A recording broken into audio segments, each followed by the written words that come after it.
I like to tell people that, you take your worst day and multiply it by 400, that's pretty much the life of a police officer. This is Reasons We Serve. In this episode, retired New Jersey police officer Kevin Donaldson tells the truth. No script, no filter. He wasn't supposed to be a cop. He didn't grow up dreaming about the badge. He fell into it. And on his first day, an 83-year-old woman dead on a bathroom floor. Second day, a felony stop with a gun. That's how it starts. Kevin breaks down what the job really is. Long stretches of silence, then chaos in a single radio call. He talks about the job behind the job, the politics, the pressure, the leadership that can break you faster than the streets ever will, and the reality most people never understand. The public might experience a few traumatic moments in a lifetime. A cop sees hundreds. This isn't TV. This isn't headlines. This is the truth. Reasons We Serve. This is his story.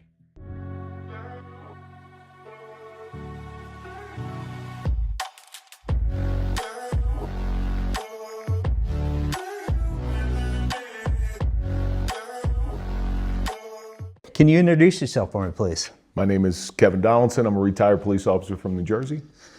Kevin, it's interesting. I mean, I just happened to run into you at this conference, but you've been on a lot of different channels. So I think that the audience is really going to find your story very interesting. Tell me how you got into law enforcement. I was not a career guy. When I grew up, I was a bully. I was a thief. I did things on the other side of the law.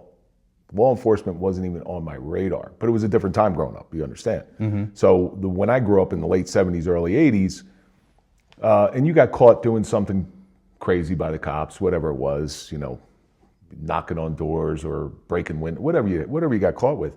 So there was one of two things that was either going to happen. That cop was going to do what we call curb adjustment. Okay, he was going to let you know he meant business. Okay, he wouldn't leave any marks. He wouldn't really hurt you. He would scare the hell out of you, but it wasn't malicious. With police work, all it is it's supposed to be corrective, not punitive. Mm-hmm. Okay, and those old timers. Hey, some of them were sadistic son of a bitches, but not all of them were. Some of them just wanted to stop the bad behavior, correct the bad behavior. Sometimes that meant getting pulled into the police department. Sometimes a little curb adjustment went a long way, and you never did it again. I can tell you when I got caught doing something and I got a little curb adjustment, I never did that again. I did other things, but I never did that again. So it wasn't even on my radar. My brother wanted to become a police officer since he was a young kid. Took test after test in New Jersey. Police work is very, very competitive. It's a hard job to get because the pay is so well. And by chance, I was in a job that I was traveling. I was traveling about 4 weeks out of the month. And I'm in the gym one day, and a guy who I knew from the gym, he just worked out hard. There was nothing to him. I didn't know he was a cop. He brings another guy in there. And the guy says, well, did you ever think about becoming a police officer? The only time I ever took a police test is in '99, I took the New Jersey State Police test. And at the time, the New Jersey State Police was having some diversity issues. Now, mind you, I did a lot of bad stuff. I've never been arrested. I've never gotten caught. I have absolutely nothing on my record. I have multiple graduate degrees. I'm clean as a whistle. Well, they denied me even taking the test because they said I didn't fit their criteria. But you got to understand something. I didn't want to become a cop. This was sort of like a dare. Hey, take the test with me. Maybe we'll try to get in. And it was a dare. And I did it, and so it was no big deal. I didn't care about it. It didn't even give it a second thought. But I'm in the gym this day, and the guy says, well, have you ever thought of becoming a cop? And I said, honestly, no. And then he started going through everything. Hey, you get pension, you get a good pension, you get good benefits, you get a steady and stable job, you have a chance to make a difference. And what he was selling me it sounded really good. I was exhausted from traveling. I was just ready to have a home base and have a career, like a real career. Because I wanted to become a school teacher when I was in college. I taught high school for a year. I hated it. I hated the other teachers. The teachers I worked with were very malicious to kids. I wasn't treated very well as a kid, and I always wanted to be that teacher that I needed. But it's very hard to work against the system. And the way these teachers were speaking about the kids, I got to be honest with you. I looked at myself in the mirror one day and I said, there is absolutely no way I'm doing this for 35 years. I'm done. And I handed in my resignation. That was it. and then just bounced around until this police job came up.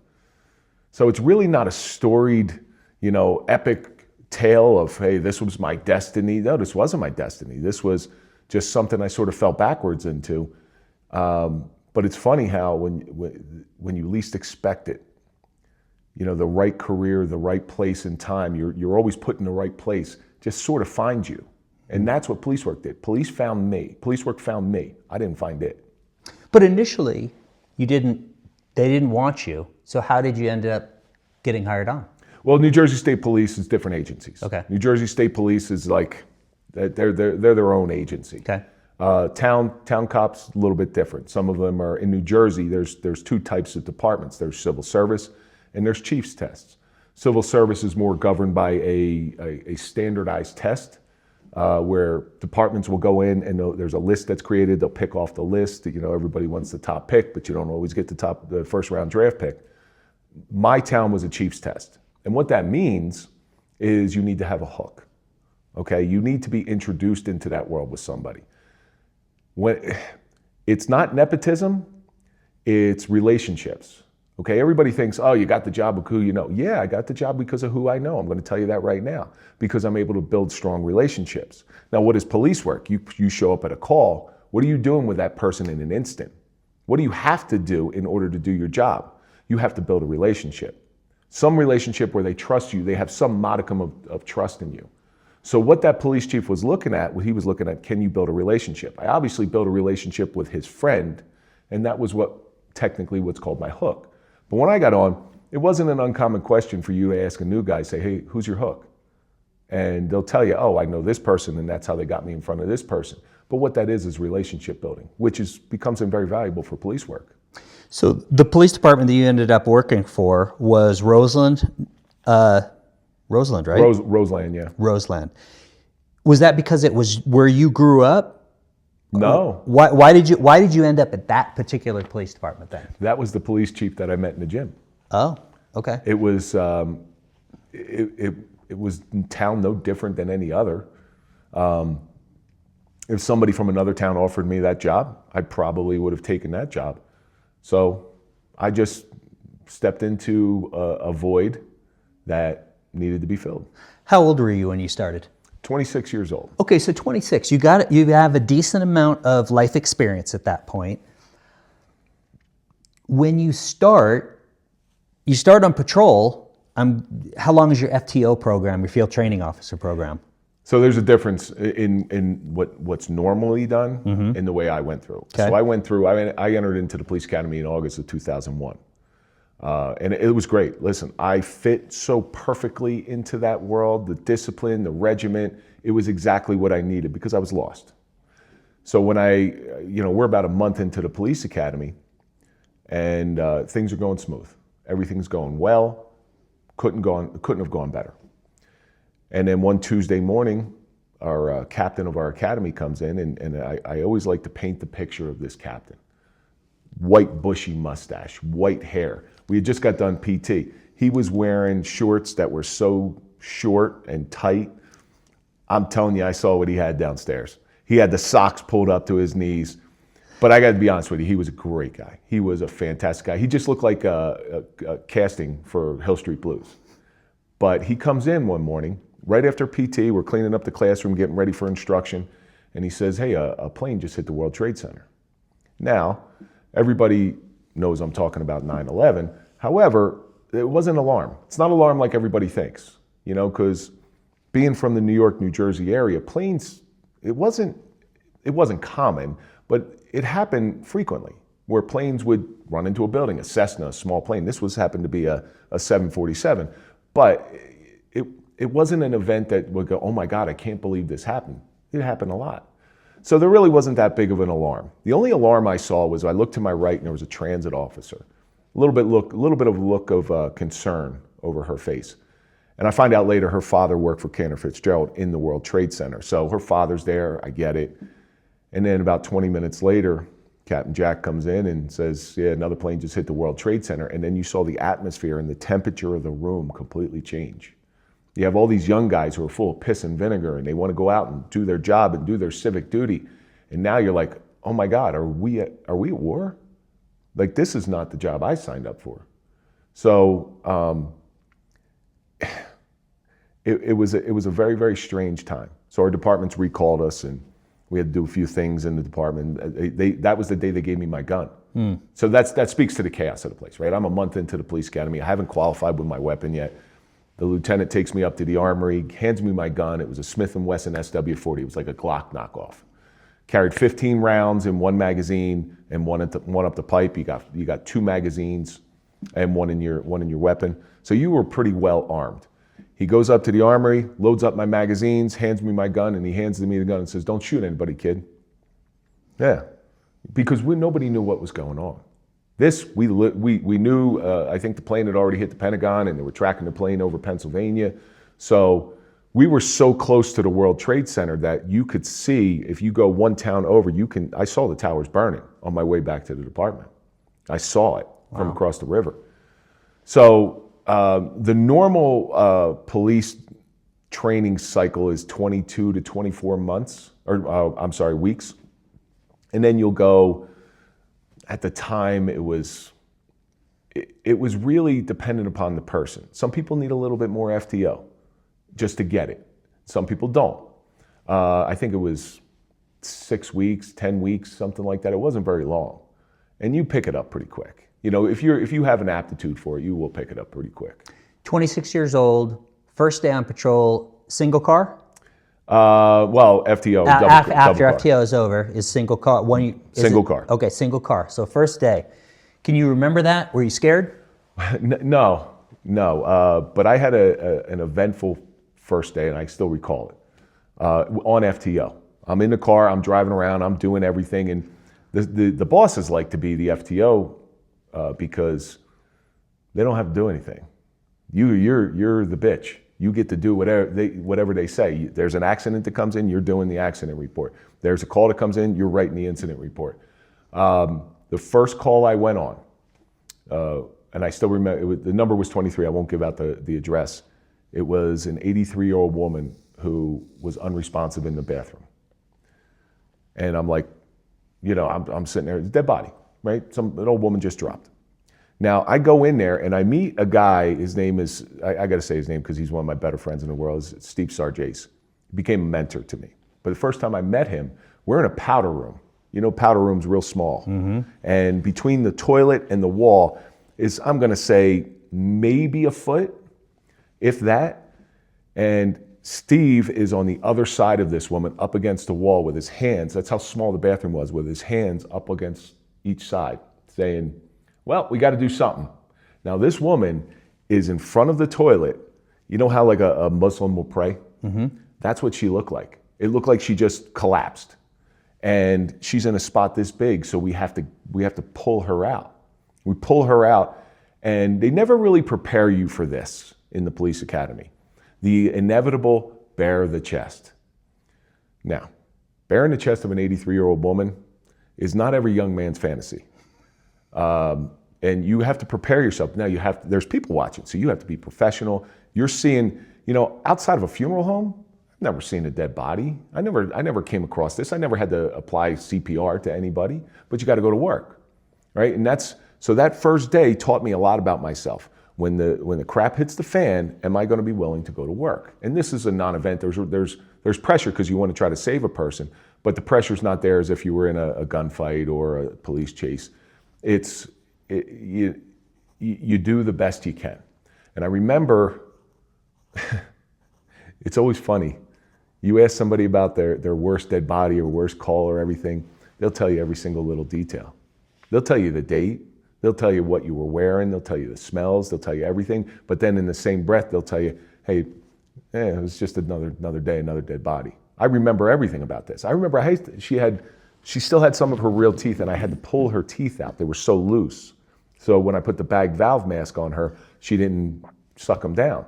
So I'm pulling her teeth out. This poor woman has her chest open to the world, and I'm doing compressions, and I'm finding out what CPR really is. CPR is just a ball of sweat and stress, and you're soaked, and you're trying to do the rhythm, and you got the defib hooked up, and you're hoping to get a shock.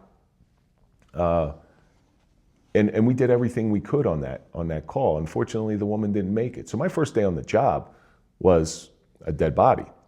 And then you clear and you go right to the next call. My second day on the job there was a robbery out of a Best Buy appliance store. And we actually catch them up on one of our major highways. And back in that day, it was funny because the glove boxes just magically opened. They just like magically opened. And in the glove box was a weapon, right? And I'll never forget the sergeant from the neighboring town where the robbery took place. He looks at the guy and goes, "You did this in X county. You're going away for a long time." Nowadays, they get caught with a gun. They're lucky if they spend a night in jail. Mm-hmm. But this guy got caught with a gun and he did some serious time. First day on the job, and you see that. Second day on the job, you're just kind of thrown in the middle of it. First day on the job, do you go, ugh, maybe this isn't the job for me? Or is it totally opposite, going, this is the job for me? Because of the variety of calls, because of the variety is the spice of life. Yeah. That's what keeps things actually, and police work, there's actually that's not true. There's lots of dull moments, but they're interrupted. I'm going to tell you the best definition of police work I ever heard. Everybody loves Raymond, the brother Robert, the big tall one. He looks and he's describing police work to somebody, and he said, police work is mind-numbing boredom interrupted by brief moments of horror. And that is the most apt definition I ever heard.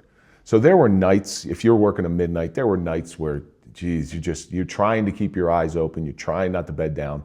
Although when I got on, that was kind of implied, like at a certain time, you go away. But I always liked to work. I never really liked to bed down anywhere. But there's just nothing. There's absolutely nothing going on. There's no cars on the road. There's no alarms, no calls coming in. So you try to, especially in a small community, you're basically trying to keep the neighborhood safe. Making sure nobody's up to no good, making sure you're trying to watch your side streets and things like that. And that stuff can become real boring. But then all of a sudden, the crack of a radio, everything can change. And that's what I love about police work. When you have the capability in that crack of the radio to change somebody's life, to make an impact on somebody's life, both positive and both negative. So you have all this different variation inside this world. There is no other job on the planet that's like police work. I can't say that because I haven't done every job. Maybe fireman or EMT or something along those lines.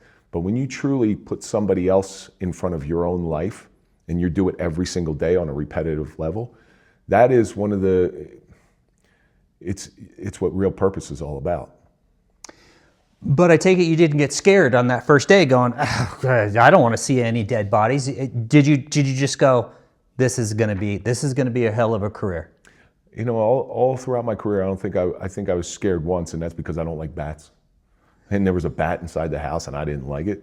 But other than that, there's no call because you learn to suppress your emotions, right? So fear is one of those emotions that you must suppress because when you're afraid, you're going to act irrationally. When you act irrationally, mistakes are made and that's how people get hurt. So you have to learn real quickly, either there's calls you're going to go on that make you super sad.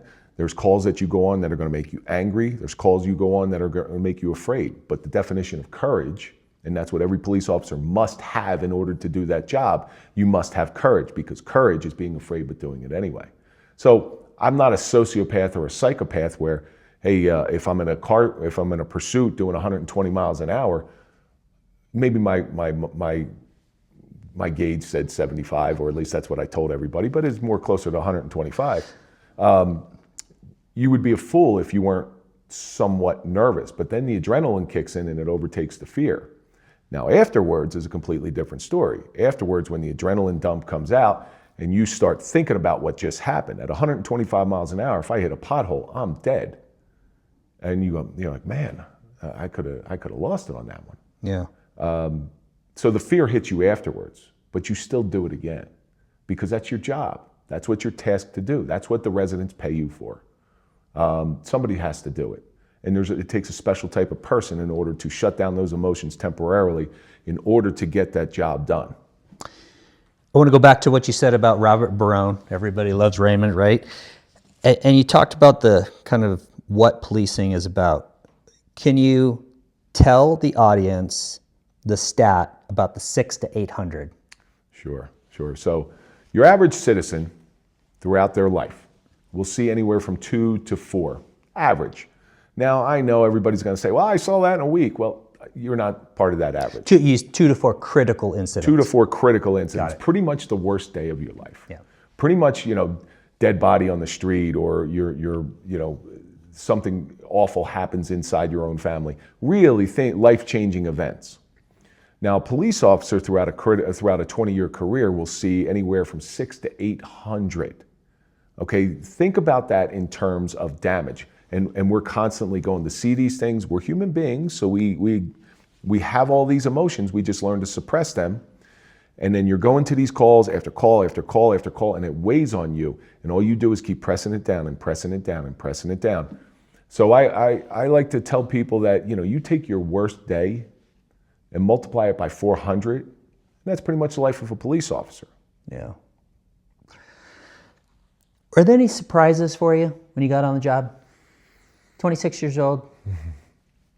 Yeah, I would have to say, a good critical incident will mess you up, and it certainly did with me later on in my career. Here's what I learned. Certain people inside the police department, mostly management, are often less than ethical. Okay, and everybody thinks police officers get post-traumatic stress from critical incidents, and that is true. But oftentimes, police officers get post-traumatic stress from bad leadership, from poor leadership, from megalomaniacal leadership. Because there's something about when somebody rises up to that level, the job after about 3 to 5 years, and I've seen it often, and I'm not going to say all, it doesn't happen to all, but it happens to a lot, they become politicized. It becomes a political position because police chiefs are voted on. I don't care if you're taking a test or not. Police chiefs are voted on by the town. So at some level, you have to be a decent politician. And then it's a power thing. So now you have power. Now you're in command. And some people abuse command. There is the burden of command, but there is also the abuse of command. So that was the big surprise to me. The big surprise to me is the divide amongst the teams inside the police department, the A team and the B team. And any cop's going to know the A team and the B team. Then you have your guys who walk the middle of the line. Now, me personally, after about 3 years, I started to see the cracks in the administration. I started to see the hypocrisy. I started to see some really evil things of legally what they were doing to people for amusement, to make their lives a little bit tougher. And I didn't like it. So I was probably more on the B team. But the ones who aggravated me the most, say A team or B team, hey, you took a stand, you took a side, and I got to kind of respect that. But the guys who walked in the middle thinking, hey, I'm going to let these guys fight it out, and I'm just going to sail ahead walking straight down the middle. What they don't realize is walking down the middle of the road is the most dangerous place in the world to walk because you're getting crap from both sides, right? You don't know where you're going to get hit. And, if the guys who walk the middle of the road, they may have information that they know that could be detrimental to you, or somebody gets jammed up on something stupid. They may know something that could get them off, and they won't say anything because they know in an oppressive department, if they say anything, then the next thing you know, they're not getting promoted. Their shot of promotion is done, especially in a chief's test department. So they just sit there and walk the line. Now me, after a while, they'll feed you information, right? Because they want you to fight the battle. They'll make snowballs and make you throw them. So when somebody tried to do that later on in my career, as a young man, you sort of you take the bait every once in a while. But when somebody made a snowball and tried to get me to throw it, I would go in and I would say, we have to stop doing this because this is what's going on. Oh, really? Where'd you hear that? He told me. And then they would be over there looking like, why did you you did tell me, right? You did tell me. I'm not your errand boy. Speak up. So I learned that I will never ask anybody to lie, ever, for me, ever. I don't want you to lie. I want you to be truthful, but I will demand that you tell the truth. Okay, because integrity is such a huge part of police work, at least in my world. Mm-hmm. You put on that badge, you swore to protect people who can't protect themselves. Yet police officers are awful at protecting each other. They are awful. They are crabs in a barrel. And this was the surprising thing I learned. So if you put a bunch of crabs from a lake or from the ocean or something, you put them in a barrel, watch what happens. One will inevitably try to climb out, and the other ones will grab their back leg and try to pull them back in. And right now, the cops who are watching this go, oh yeah, absolutely. You know, they talk about the thin blue line, about the brotherhood. I love cops. I love cops. I can't say I love them more than anybody, but at least as much as everybody. But watching their bad behavior, it hurts my heart, because that thin blue line is super thin. It's not as thick as everybody thinks it is. You have the guys who really do look out for the other ones, but then you have the other guys who look out only for themselves. That is not police work. That is not, you work as a team. It's no different than playing football or playing baseball or any other youth sport. You learn how to work as a team. Some people never learned that lesson, I guess. Yeah. But that was the biggest surprise to me. When you talk about the A team and the B team, are you talking about people, and I don't know, like A team are the suck-ups and B team are the guys that don't want to suck up? What do you mean when you divide it up like that? I used to call call people on the A team as like, hey, you wearing your knee pads today? Okay. Because they're on their knees in the administration's office. Yeah, they're the ones who are fans of the administration, and it's all transactional, right? Mm-hmm. So a lot of ego-driven chiefs will surround themselves with yes men. And even if those people don't believe it, they'll still say yes. Yeah. So why would you say yes to something that's not true? I believe every strong leader has one person that is around them at all times. Not in front of everybody, because that's disrespectful. You know, there's a fine line between disrespect and telling somebody the truth. So behind closed doors, somebody's got to be around them saying, no, that's against the contract. That's illegal. You can't do that. And certain chiefs do not like that, because any type of dissension, they take it personally, even if they're doing something wrong. To me, business was business. You know, police work is very cut and dry. It's black and white. This is the law. This isn't the law. That doesn't mean there's not gray areas within those black and white laws, but there's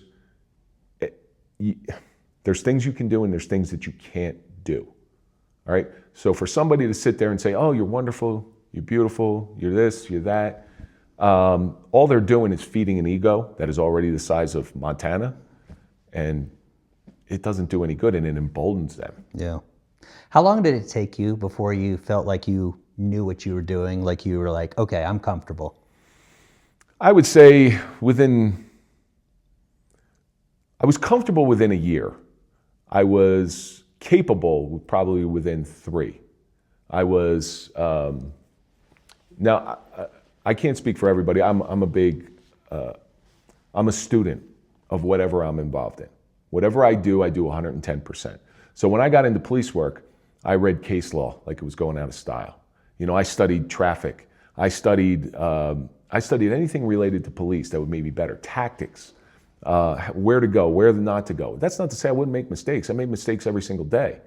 But I always tried to make myself better, at least better than I was yesterday. So for me, I picked it up pretty quick. Most of this stuff is pretty routine, you know, but then you run across stuff that you've never seen before. And the next thing you know, you're like, you just sort of have to fake it until you make it. Maybe you might have to go refer. There's no shame in having to go refer to a manual for case law or the handbook or something. There's no shame in that. That's just telling me that, hey, I understand that I don't know everything, but I'm going to do my best to try to figure it out. But what was the most difficult thing for you? You said it's 3 years about where you figured it out. Was it learning the law? Was it interaction with the public? What was the challenging thing for you that, you know, okay, now I got it at this point? I don't think anybody ever gets it. Like that's a tough one to answer, because I don't think anybody ever gets it. There's constantly things that are evolving, better ways to do things. I think I became comfortable and adequate in those 3 years, to the point where I could have taken command of a shift, and I did take command of a shift, where I was the senior. Believe it or not, at 3 years on, I was the senior guy on the shift. But I also knew, the cardinal rule in police work. You know, again, knowing that you don't know everything and calling somebody for help. You know, Henry Ford would always say, "I don't know everything, but I know where to find it." You know, and I think that's a proper rule within police work. Too many cops will sit there and they'll state something that's not true, and somebody's going to make them look like a fool.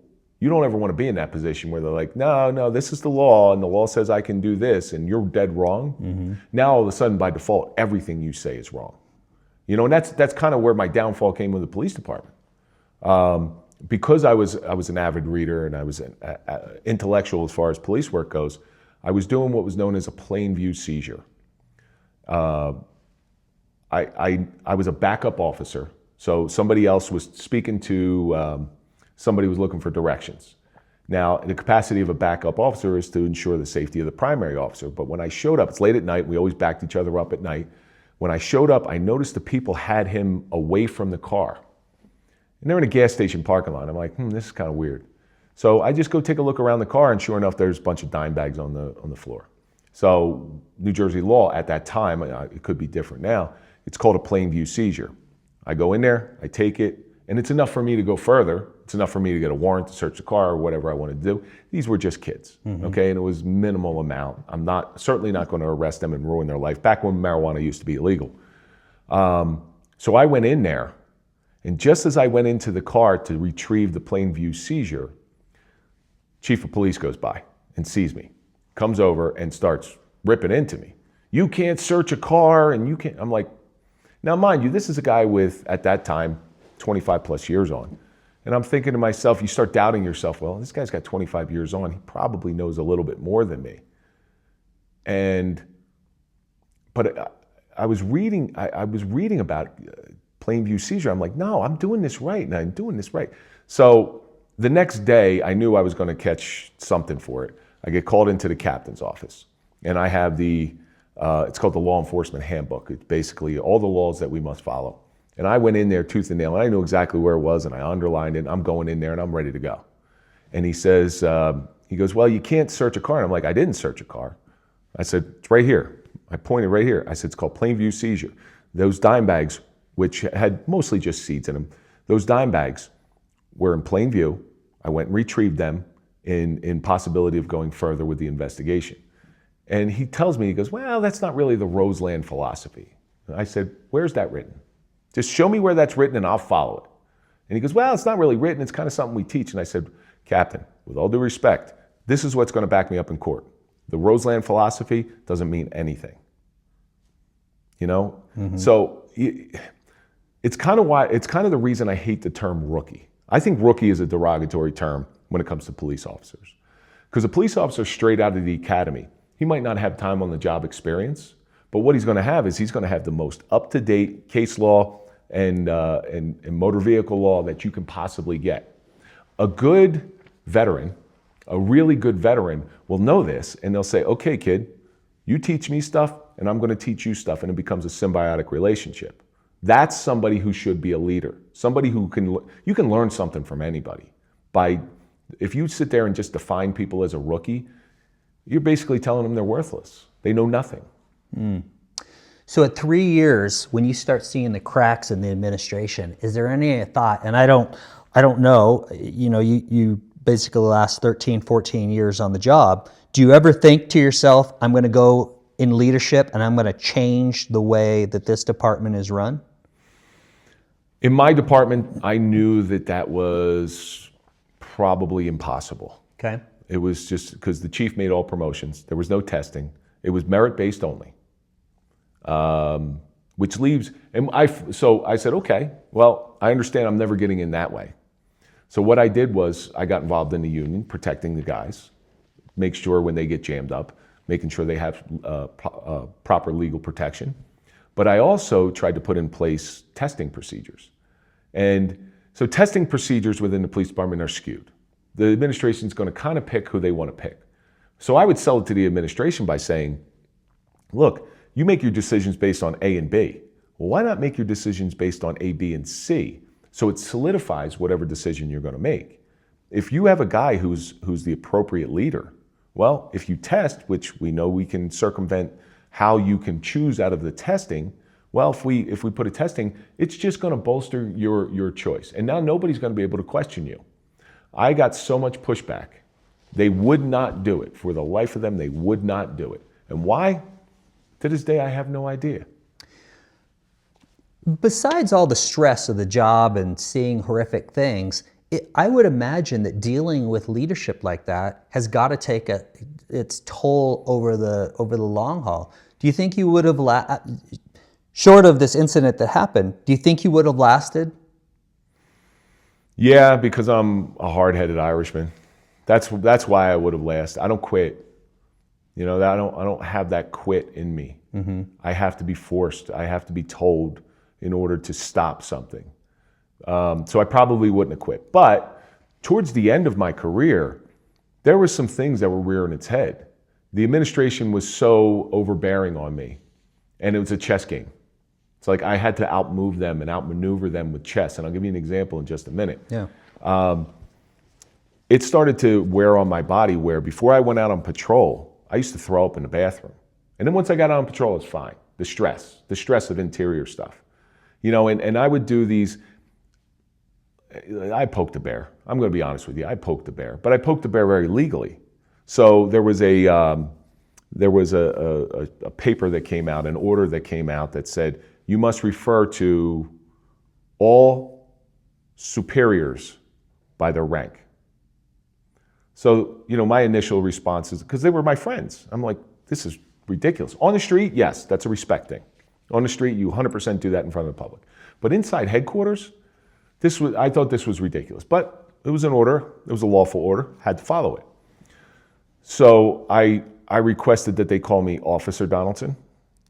Okay, so this goes both ways. You know, I requested that, and then after reading it several times and just studying it, I see a friend of mine who's a sergeant, and I said, the same guy that was on that dead body, and I right in front of the chief's office, I say, hey Steve, how you doing?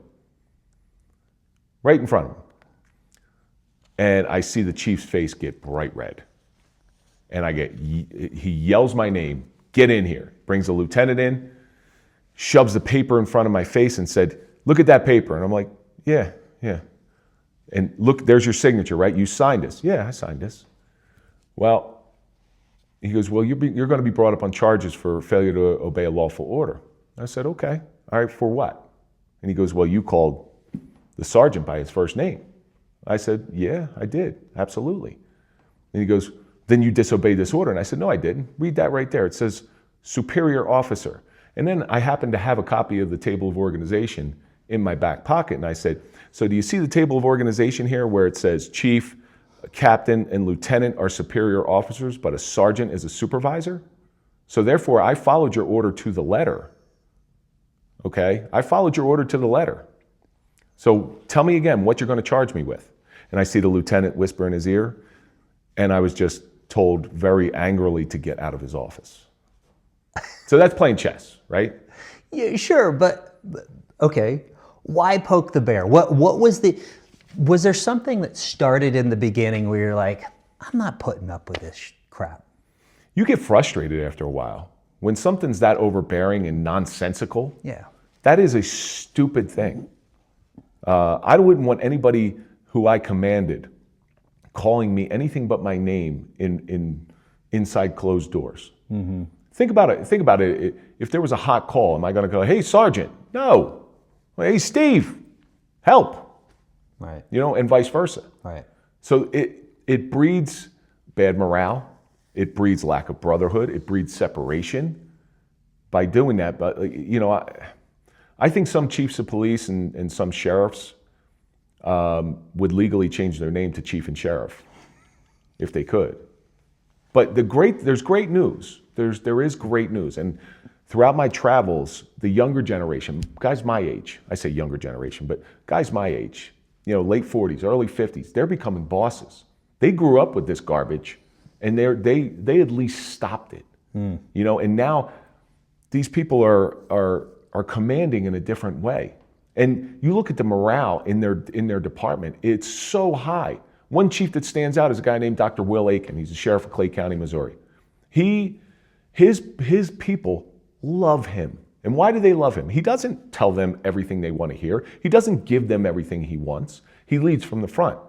Right? So it's not go do this, it's let's go do this. There's a big difference, right? And you're starting to see that more and more. I'm talking about the old time dinosaurs that I came up with. It was do what I say, rookie. God, how much more could you demean a person, make them feel worthless? It doesn't make sense. It doesn't make sense. And just like that order, it didn't make sense to me. Why would that happen? What is the purpose of that? Is the purpose of that to try to make a professional department? Well, out on the street, we're supposed to call each other by our ranks anyway. Okay, that's a given thing, and everybody did that. So inside the department where nobody can hear, what am I doing? Just feeding your ego? Yeah. It doesn't make sense. So tell me this. I talk a little bit about leadership on the channel, depending on who I'm talking to. And there's a theory out there that bad leaders are people who have never done the job. Do you think that that's true? I'd say most of the time that was probably true, but not all of the time. Okay. There was a guy in particular who became police chief in a neighboring town for me. He was actually in my union, my local, and he was a street cop. I did so many jobs with this guy, and he was just a great guy. He was a great cop to work with, like a real good cop's cop. And one day I hear he's getting promoted to chief. And I'm like, because in the department, there's guys who should be chief, and because they should be chief is the reason why they'll never be chief. Right. Right. So this guy should never have been chief because he was that good. And he comes chief, and I go in his office one day. I go visit the department. I go in his office. I'm like, Kurt, why the hell did they make you police chief? Because I don't know. Ain't it a kick in the head? He goes, but I'm going to stay in this thing until I hit 65 and I have to retire. Within 5 years, because I'm out. I don't want this no more. This is awful. This is the worst thing. So a real cop who's used to doing the things day in and day out and lives on that and thrives on helping the community and doing the right thing, when they enter in that position where some dirt has to be done, this is, it'll weigh on them very quickly. So many times, they call them house mouses, right? Have you ever heard that term? Yeah. So a house mouse is just pretty much from the minute they get on the road, they do very little street time, and then they're stuck indoors doing administrative work. Those are the people that get promoted. Now, they're usually smart, and not all of them are bad. I don't want to overgeneralize anything. But by far and large, I would say that is a correct statement. But your friend who basically said, hey, 5 years, I'm out of here. I can't do this anymore. What was it? Was it just too much administration? Did he not like dealing out the discipline? Was it just rules and regulations? Was it, hey, I'd rather be on the street doing real work? What do you think it was? I think it was a lot of wanting to be back out on the street. But you got to remember, even police chiefs got bosses. They got the politicians they have to answer to. And try to describe police work to a non-police officer. That's got to be very, very frustrating. And then you have the political ins and outs, and this person knows this person. The area is very politically hooked in New Jersey. It is a very, very political area. You know this person, so you get special treatment. And somebody like this guy who I'm talking about in particular, he's not like that. If it's right, it's right. If it's wrong, it's wrong. Yeah. And he'll tell you right to your face, and he don't care who you are. So that's why I was always surprised that he became police chief. When you started on the job, did you have any goals? Did you have, hey, I want to be a homicide detective one day? I had, God, this is going to sound really strange because it's the bane of most officers' existence. Most officers hate doing accidents. Okay. I love doing accidents. Why? It's like a puzzle, and you don't know where all the pieces are. All the pieces are there. It's not like doing a homicide, where some of the pieces of the puzzle could have got up and ran away. During a fatal motor vehicle crash, all the pieces are there, and they're turned around and they're twisted and they're broken, and you got to figure out. You might have to straighten a couple pieces out. You got to figure out how all this thing happened, and nothing happens randomly and nothing happens by chance. All this energy that's created became like a math problem to me, and I kind of became like Rain Man when it came to accidents. I'm just sitting there looking at it. And I used to do like all these crazy things to find out if their headlights are on. Well, back then it was made out of tungsten filament. And if their headlights were on and they hit something in front force, or if they backed into something, the tungsten filament would bend and deform. So you knew that their headlights were on. Something crazy like that. Or you do crush depth measurements to find out how far the car crushed, and then you can do a calculation to figure out how fast it was going. You measure skid marks. I got so into fatal motor vehicle accident investigation that it was one of the highlights of my careers. I mean, even going to the autopsies. I loved going to the autopsies. and I know that sounds kind of morbid, but you have to separate your humanity. You have to separate that person on the slab from humanity, because if there's somebody to be prosecuted for whatever crash happened, that body is the chain. You got to follow the chain of evidence. So we would have to go there and watch the autopsy. And listen, I've always been a gym guy, so watching them cut somebody open and seeing what human fat looks like in open air, people don't get to see that stuff. And I'm like, wow, that is fascinating. You see the pituitary gland taken out, or cutting the skull open, or cracking the ribs. I mean, I saw some stuff where you just like, oh my God, it's fascinating to me. It's just like the crash was fascinating to me. Because the body, what happens to the body in a crash is all mathematical. Well, this amount of force caused the heart to go forward and rip the aorta, and you would see it as they cut him open, and everything just gets revealed. And it's like the best primetime mystery show I've ever watched in my life. But was there something specifically that happened? Did you went to a crash early on in your career and you're like, I'm going to figure this out? Or was it just over time that you went, hey, this is an interesting thing, I'm going to do this? I can't pick out an event. Okay. I can't pick out an event, and it might have been more over time. Like I said, I had some decent mentors who were traffic guys, and I really, with as many cars that are on the road right now, I see that as the biggest threat to the public. I saw that as the biggest threat. Yeah, burglaries and homicides and stuff, but statistically, that's very, very small. I don't know anybody that hasn't been in a car accident, right? And then what's the first thing that people will do when they get out into a car accident, especially if they hit something? They're going to lie. They're going to make themselves seem better than what happened. Very seldomly is somebody going to come out, yeah, I was going 100 miles an hour and I just slammed into the back of that car. No, nobody's going to say that. So you get to do like real detective work. And you talk to people, you see the scene, and you just sort of put this stuff together. And by the time you're done, you have a folder that's that thick, full of your notes and full of everything that you found, and you start reconstructing everything. Even though you weren't there. Think about how cool that is. You were able to reconstruct an event when you weren't present. So that is one of the coolest things in the world to me. You imagine going to reconstruct a historical event that happened 400 years ago based on the evidence that you have and coming up with a complete scenario of what happened. That's interesting. I would have never thought about it that way. That's very interesting. Yeah, that was what it was to me. So you stayed on patrol for most of your career, so you developed a specialty in that. Talk to me about tickets. What's your philosophy about tickets? I got a lot of people complaining about, cops are just using tickets to generate revenue for the city and all this other stuff, but tell me about your philosophy. I know some cops who do that. Okay. Who do that. I would say they are correct. Some cops do generate revenue for the city. And while there is it is illegal to have a quota in New Jersey, such as how many tickets you have to write in a month, administration could say, I want you out there stopping cars. And there's a value to stopping cars. Yeah. Okay? If a bad guy's traveling through town and he sees 2 cars being stopped, they might move on to the next town. Keeps your town a little bit, it's visibility. But I take the same philosophy that I told you earlier. My whole police career, somebody taught me very early, be corrective, not punitive. And how I mean by that, you're trying to correct bad behavior. Just like that cop who gave me curb adjustment when I was a kid. You're trying to correct bad behavior. Now, sometimes correcting bad behavior, when you stop a car, you must give a fine, because that's the only way this stuff's going to stop. But a lot of times, many more times than not, just somebody being stopped, that alone is enough to scare them. That alone is enough to scare them. Many people write their own tickets, though. They mouth off. What'd you stop me for? That's not how you greet anybody. Come on. Be civil. We'll have a discussion. But you have somebody. We had a lot of inner cities by where I was. Okay, some economically poorer areas. And people would drive through town, working people, good people. And their cars they were all jacked up.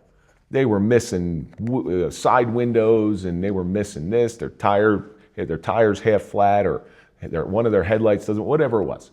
And you would pull them over because that was your job. There was violations there. But those were the people who were just trying to get to work, right? And you finding them, what's that going to do? So now they're going to have to take a day off in order to come to court. They're going to have to pay a fine, which they're going to work very hard in order to pay. So I had a lot of empathy with those people. Now, with those people who were just going to work and trying to do what is right, those people I'd say, hey, listen, man, get that fixed. Now, second and third time I pull you over, we might have a different discussion because obviously my corrective measures didn't land. So now you may have to punish them with a little fine. So a one-time event does not make you a criminal.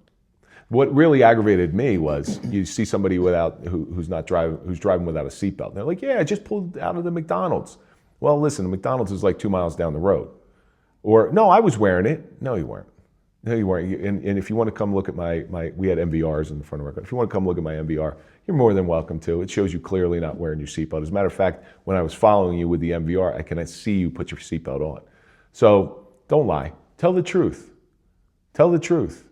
And you look for a little bit of grace. And grace is, the definition of grace is you get a hug when you deserve a punch in the face. When you started in New Jersey as a police officer, what was the attitude toward the public, toward law enforcement? And did you see that change over the course of your 13, 14-year career? Oh, you got to remember, I got out on the road right after 9/11. Yeah. It's the greatest time in the world to be a cop. Right. Because the public loved us. Everybody was shaking hands. Didn't matter you black, white, red. It didn't matter. Everybody was pulling together as one. And then so times get a little easier after 9/11, right? Times get a little easier, and people have very short memories, and they forget that police are sheepdogs. Okay, and you have people that are chirping in your ear, telling you police are bad. You don't need police. They're the wolves. And most people are sheep. And I don't mean that in a derogatory fashion. They're being led along on a path that somebody wants to lead them along. Media is really good at this. The media will tell you what to think. Now, the sheepdog is there to protect the sheep, even though the sheep don't want them. And guess what? If the sheep yell at them for protecting them, they're still going to protect them. But the biggest trick that wolves pull is convincing the sheep that the sheepdog is no longer needed. Because then what happens? They have a buffet. They can do whatever they want. All right, so cops are essential. Even if we're seen as non-essential, the whole defund the police program, it's nonsense. Because then you descend into a world of chaos. There's a fine line between order and chaos, and police walk that line. That's not to say some police aren't bad. We all know that on average in any profession, there's at least 10% of the people who are loads. Police, that's much smaller than that, but some slip through the cracks. I was asked this question once where, well, they got to get better vetting procedures in there to get police officers. I said, well, until we invent a mind reading machine, some people are going to get through, and that's sad. Yeah. But good police officers, nobody hates a bad police officer worse than a good police officer. I did my job with integrity. I did my best. I did my best to represent that badge and that uniform every single day I went out on the road. And then I see people taking shortcuts. And those are the people I had a problem with. How did you deal with stress on the job? Well, I worked out a lot. Okay, I did that. But a lot of my anger manifested. It manifested in, I would argue with my wife. Because again, it's that whole cop's ability to put their emotions at bay so they can go on and do their job and do the next thing. What happens over time is you start storing that trauma in a part of your brain that can't process because you're pushing it down, and you start doing it at home. That's why when you go into your home, because we think that our spouse didn't sign up for this, they don't deserve to hear the horrors of what we got to look at. So when you start suppressing your emotions at home, that's when things start to get really unhealthy. You walk in the door and your wife will go, hey, how was your day? It's good, it's fine, it's okay. And that's what they get. Meanwhile, you're just pushing it down and pushing it down. Well, eventually that police job's going to end. And if you're still pushing down your emotions and storing them in a part of your brain that can't process them, that will inevitably rear its head. We can only take so much stress before it bubbles over. So the way I dealt with stress is I would either work out or I would try to keep my emotions at bay, but I was getting so stressed, mostly from police administration, that I was getting I was getting very angry. I was drinking. I wasn't drinking to the point where it was a problem yet, but I would numb it. I would do everything I can just to run away from it, to suppress it, and eventually that stuff has a way of catching up on you. Yeah. In terms of your philosophy with your wife, so how long in your career were you married from the very beginning? No, there's a big distinction with that. So you'll see the rate of divorce with people who get married then become a cop, because the job does change you. Yeah. Versus people who become a cop and then get married. So that's what I did. I became a cop and then I got married. Okay. So knowing what you know now, normally you're coming home, you're stuck, yeah, everything's good and everything else. Would you change it? I have some people that are like, you tell your wife everything. I have some people that say, I don't tell my wife anything. Some people say, I tell my wife everything, but I leave out the gory details. What's your philosophy? So my philosophy is much different than when I was working. It's much different now. Bottling it up, it will eventually come out, and it's going to come out at the most inopportune time.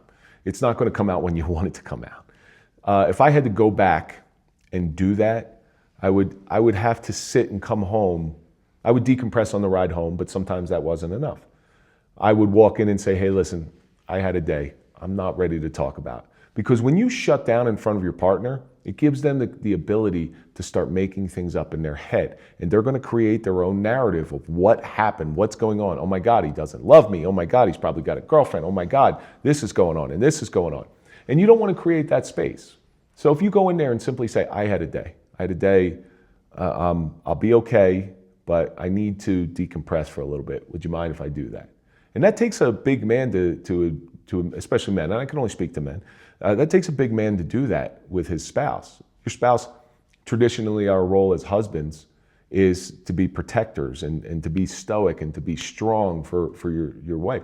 Well, one of the strongest things you can do is say, hey, listen, I had a really bad day. Even if they ask you, what happened, you would have to look at them and say, I don't think you really want to know. I'm not ready to talk about it. Maybe a little bit in the future when I've processed it, I'll tell you a little bit more. Because eventually, if you tell them the gory details, they're going to say, they're just not going to ask anymore. And that's not what you want either. Right.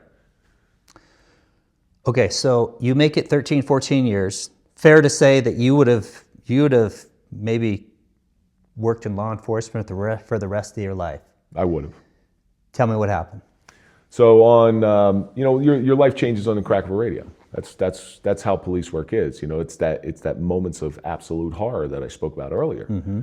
On July 10th, 2013, we were working what's called a pitman schedule. And on a pitman schedule, you're working 12-hour shifts, 7 p.m. to 7 a.m. or 7 a.m. to 7 p.m. And you work 2 days off, 2 days on, 3 days off, 2 days on, 2 days off, 3 days on. So it's a 2-week cycle. And you rotate every 28 days. So we were working the 7 p.m. to 7 a.m. shift. It was a Wednesday. And at the time in New Jersey, in 2013, there was huge budget cuts. So one of the budget cuts is they fired all of our dispatchers, or they let them go, they laid them off. So officers had to cover the desk. I always used to say I'm the highest paid dispatcher in the world. So officers we usually split it up with 3 guys. Everybody covered the desk for 4 hours. So one officer took the desk for the first 4 hours, and then on a Wednesday night, it's slow. There's nothing going on. So you just sort of put the town to bed. And we did these things called plaza checks, where the business is, you just go tug on doors, try to make it safe for everybody. So I knew I had to go in at 11 o'clock, and I pull up next to my partner. We do what's called the car 69. We pull up next to each other, window to window. And I say the worst word in law enforcement. I say, man, it is so quiet. And as soon as the word escaped my mouth, I'm like, oh no. But I really just wanted to get out of the car. If I had to go a false alarm or a misdialed 911, whatever it may be, just something to get me moving. Because otherwise it becomes very, oh God, it's like Groundhog Day. So I pull up to him and I say, I wish, anything, an alarm, a deer gets hit, whatever it is. And I said, well, I got to go cover the desk. I'm going to go do my plaza check and go in. I pull in and the radio cracks. And the officer on the desk says, start heading to this address. Unknown emergency, open 911 call. So what had happened was the caller called 911 and threw the phone on the ground. So he can hear everything that's going on in the background. And we're trying to get information. And he's saying, I don't know what's going on, but I can hear a lot of yelling. That's all he said. So me and my partner, he looped around, so he was a little bit behind me. We take this road, we're going about 70 miles an hour. It's 10:45 at night. And we're trying to get to this call. No sirens. And we're on a radio, we're going car to car. We're trying to figure out what we're going to do. Now, this address we were going to, we knew there was ongoing domestic issues. A gentleman named Anthony Vocatoro sent a picture to his girlfriend with a Glock 9mm to his head. They had recently broken up. So we get there, and it's a small town, it's a quiet town, so we become very complacent. Park my car in front of the residence. I don't even have my cell phone on me. I never carried my cell phone. It was always in my duty bag. It's 2013, don't judge me. It's a different time. So we go up to the door, and you can hear arguing through the door. So what do? You pound on the door. As soon as I pounded on the door, I hear a male voice on the other side say, don't come in here. Don't come in here. So, okay, well, we got to come in. It's a 911 call. We have to see the caller or make sure that everything's okay. A lieutenant shows up, standing in the back. My partner, I go to my car and I get to Halligan Bar, which is like a fireman's crowbar. He goes around back because it's a townhouse. So there's 3 egresses. We know this. Aside from the second floor windows and the first floor windows, which we have covered, there's the garage, there's the front door, and then there's a rear sliding door, which leads out to like a little privacy deck. So on a cue, I'm going to start breaching the door. I'm going to start pounding the lock. Now, people will say, why didn't you kick in the door? I say, because it's not the 1970s and it's not a closet door. It's a steel door. We let rookies do that because it's funny. And, I start pounding the door. And after about the 3rd whack, I hear pop, pop, pop, pop. It's gunfire. So drop the bar, step back. I'm on a little mini porch. I'm yelling out over the radio, shots fired. I'm worried about my partner. That's all I'm thinking about. Is my partner okay? So other units are starting to arrive from surrounding towns, and that's kind of what we do. We give mutual aid when it's necessary. I run around the side to go to my partner, and the lieutenant, I believe, was behind me. He's kind of worthless for many reasons, which I'll explain. And I see my partner, and he tells me what happened. So what this guy, Anthony Vocatoro, did, the woman, the resident, is sitting on the ground. He had the gun at the door, so whoever came in the door first was going to get it. But once he realized the game was over, he turns it to the woman's head, and he's going to pull the trigger, he's going to kill her. So at that time, my partner exchanged gunfire with him through a sliding glass door. And I can see the sliding glass door. I can see the bullet holes in there. I'm like, oh, shit. So a sergeant had showed up. They was doing road work, right? So he had the yellow vest on, not the best tactical gear, but hey, we'll take what we can get because we're limited on manpower. And the sergeant, my partner, and myself, we developed this plan. We're going to go up on the deck, we're going to breach the door, we're going to go in there, and we're going to get the person. We know there's a gun in there, but we're going to get the person because that's what we're tasked to do. So we go up on the deck. The stairs are just a little off to the left.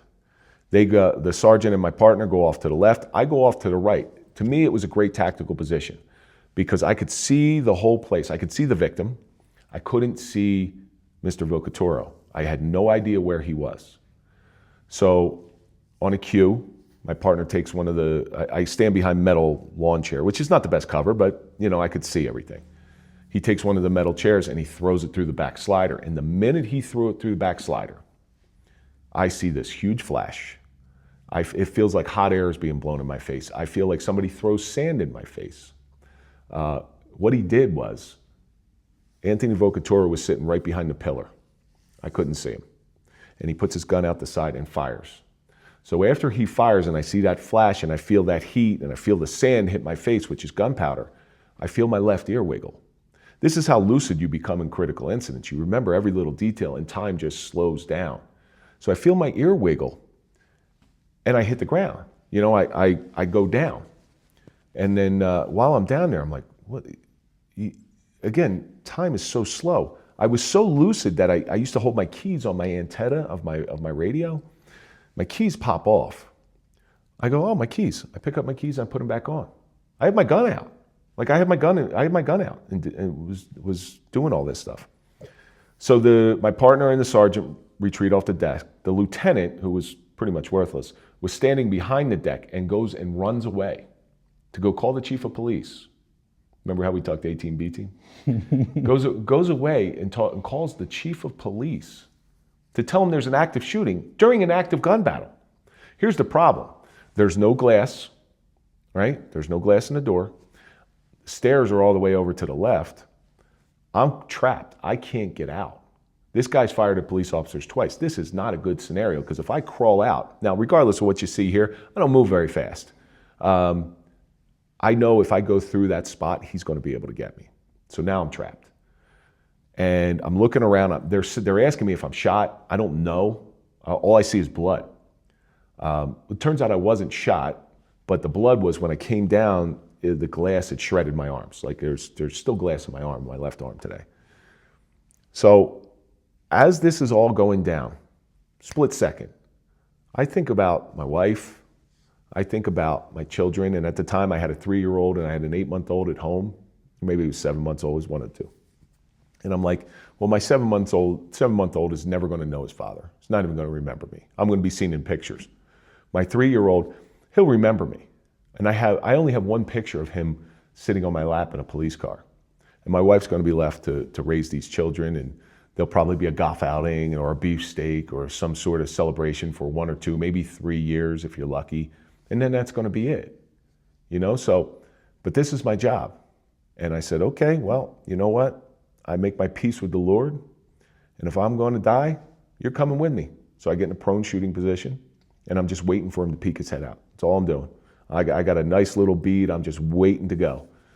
And it never happens because what happens is my partner reaches over the railing, grabs the back of my duty rake while the sergeant holds cover, and they get me out of there. And then when you get off the back, and the bullet just whizzed my ear. It wasn't even that bad. But you get off and you're doing one of these, you're like, okay, I'm not shot. But my arms are all torn up. Now it's middle of July. We have to hold perimeter because we fully expected this guy to come out and do suicide by cop. So we're in the back and I'm behind a split rail fence, another bad tactical position, but I was in the dark, he couldn't see me. And I'm just waiting for him. Now we see him, as we retreat, we see him run upstairs. It's the only time I ever saw him. And we see the victim stand up, ride the wall, and go out the garage, and we yell, victim's coming out. So, hey, listen, great job. Everybody's out. I don't care if this guy stays in there for 10 years. We did our jobs, and we did it well. And after about 2 hours of holding perimeter, the State Police Teams Unit, which is their version of SWAT or CERT, they show up, they relieve us. They run one of their tanks through the backyard of this townhouse complex to get us out, which I thought was a little overkill. It was dark. I could have just walked out. And I'm forced to go to the hospital. It wasn't my choice. I didn't want to go to the hospital. I wanted to see this thing through. But I go and I get in the ambulance. Now, remember, my phone's in my car. It's about 12:30 at night, 12:45 at night. And spouses all talk. And I was worried that my wife was going to get a call saying, hey, there was a shooting in Roseland. Is your husband working? Yes, he is. I can't get in touch with him. Now all of a sudden panic sets in, and I don't want to do that to my wife. So I grab one of the EMT's phones, and my wife's number, thankfully, is the only number I know off the top of my head. I call the number. She picks up. You can tell I woke her up. And I said, hey, hon, I was just in a shooting. I'm not shot. I have to go to the hospital. I have to get glass removed from my arm. I'll call you when I can. Click. Oh, by the way, have a good night. Have a good night, and I hope you have sweet dreams. There was no upside to that. And I still, to this day, I'm on the fence whether I did the right thing or not. But I just didn't want her to find out anything from anybody else. Sure. They all talk, and that was a concern of mine. So I go to the hospital. I get the glass removed from my arm. And I was overjoyed because the doctor said, you don't have to go to work the next day. And I had a 4-day week, and I'm like, this is wonderful. We did a great job, and I don't have to go to work for 4 days. This is fantastic. So I go home, and when something like this happens, you have a tendency to appreciate life a lot more. I came a couple inches away from getting shot in the head, so I hugged my wife a little tighter. My kids, I hugged them a little bit tighter. You're very grateful, but I am on an adrenaline rush that I can't tell you. I go out for a run. I just trying to run it off because I know I eventually got to go to sleep. That doesn't work. I go out and walk my dog. That doesn't work. I try to lay down and you're tossing and you turn and things are going on in your head. You're just replaying the incident. I just couldn't get any sleep. Maybe I got an hour, half hour, maybe. I wake up. And the thing about the police world is it's like a sewing circle. Everybody wants to know what's going on. So I wake up to like 50 phone calls. Like, what happened? What happened? What happened? Got back to as many people as I can. Now, my wife is overly joyed that I'm home, obviously. And we plan a date night, just a little celebration. It's Thursday night, you know. We're just going to go out and get something to eat. So the devil comes home and watches my mother-in-law comes over and watches the kids. And we go out to dinner. And we go out to a movie, and we go to see a comedy, something lighthearted. We go see a Seth Rogen comedy called This Is the End. In the beginning of that movie, there's a part where rapture happens, and some people get sucked up to heaven, which is this big, bright light with this boom, and the people who are in hell sort of stay on earth. Well, when they get sucked up to heaven in that flash, in that boom, my heart felt like it was coming out of my chest. I start to pour sweat. And I can't breathe. I don't know what the hell's going on. But I don't really want to scare my wife. I got bandages all over my arms, you know. I don't want to scare my wife. She's been scared enough. So what does every male do? I have to go to the bathroom. So I leave. I figure that's going to buy me 10, 15 minutes. And I go out in the hallway and I have a true blue panic attack. I can still hear the booming from the theater, from the bass. And a couple times I got up and I tried to open the door, but for some reason it was just like, it was like nailed shut. I couldn't open the door. I couldn't bring myself to do it. And I'm out there for like 10, 15 minutes. So finally, my wife comes out. Now, we all think our spouses are stupid, you know, but she knew something was wrong. And she goes, and the only thing she said to me was, you know what, this movie sucks. Let's go home. So we go home. And I lay down and I finally calmed down. I lay down and that night I had about the worst nightmare I could ever have. And it was like a stupid nightmare, but it was anxiety-filled nightmare. It was like, and I would have them subsequent nights after that. I would pull my weapon on duty and I'd pull the trigger and a bang flag would come out like in the cartoons, or the magazine would drop and the bullets would go everywhere. Those types of just crazy types of dreams where you wake up and you can't catch your breath. And it was just going that way for, you know, night after night, where I would wake up so wet I didn't know if I wet myself. That's how bad it was. I would have to go change my clothes because they were soaking wet. So that weekend we decided, since I'm off, why don't we bring the kids down to see my parents? They lived in South Jersey. It's about a 2-hour drive, just to get have an away game, just to get out of town. So we go down there, and on the way down, I'm very quiet. I'm just very introspective at this point, trying to figure out what's going on. Like, I didn't even get shot. Why can't I sleep? I don't understand. This is not, people have gone through so much worse than I've gone through. Why am I like this? So I'm pretty quiet. Now, we go down there, my brother's a cop at this time, and he's trying to grill me for information. And I remember just looking at him going, I put my hand up, I go, I really don't want to talk about it. And that was it. When I had enough, I said, okay, let's go. My son, my 3-year-old, goes to get in his car seat and he spills chocolate milk on his car seat. Well, you would have thought, the way I reacted to him, you would have thought he burnt down the house. I start yelling and screaming at a 3-year-old for spilling chocolate milk. Uncontrollably, like it was 0 to 100. My wife, being a good mother, steps in front of me and, well, listen, I don't care who I yell at. I'll yell at you. So I want you to picture this. On the ride home, for those people who have been on the Garden State Parkway, which in some areas is a 7-lane highway, both ways, north and south. My wife is begging me to pull over and let the kids off on the side of a road, a major highway. That's how bad it was. I was yelling and screaming. I couldn't control it. I couldn't keep it at bay. Everything was just coming out of me. Of course, I don't stop and let her out. I finally get home. But I knew when I got home, I said, something's up. Like, I called a helpline. I just needed some guidance. I didn't know what to do. And the helpline, they were good. They hooked me up with a therapist, which I wasn't seeing until like Tuesday or Wednesday. I just, you know, I needed a little bit of help. Now, my department is a little bit behind the times. You're supposed to have a critical incident stress management within 48 to 72 hours. after the incident in order for whatever usefulness to really take hold. Well, they waited until Monday. So shooting happened on Wednesday. They waited until Monday. So we go in there. Prior to going in there, I had to go to the doctor's. I had to get a little bit more glass removed from my arm. And I remember the doctor looking at me going, "Are you okay?" And I'm like, "Yeah, it's just glass in my arm. It's no big deal."